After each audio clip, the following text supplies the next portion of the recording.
Давайте звоночек послушаем. Алло. Алло, Сергей Михайлович. Уважаемый Юзбек Бамакиревич, я своего ребенка записала когда ему было 4 месяца.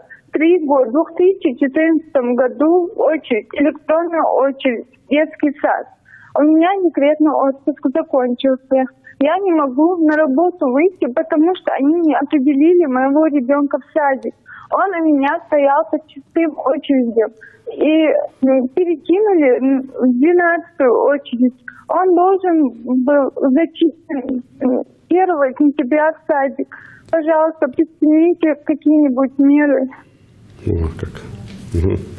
Хорошо, давайте посмотрим. Я просто хочу и вас, как молодую маму, и других мам по этому поводу предупредить.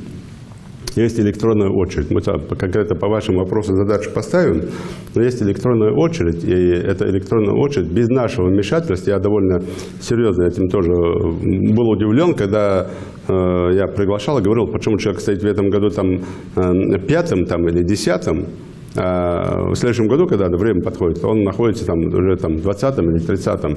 Вот эта электронная очередь самостоятельно вот это все тусует, вот эти очереди там внутри, что происходит. Поэтому давайте мы попросим разобраться по вам лично, в чем проблема. И во-вторых, даю поручение министру образования серьезный круглый стол там или передачу на телевидении и показать, что такое электронная очередь и как вот вообще это все происходит.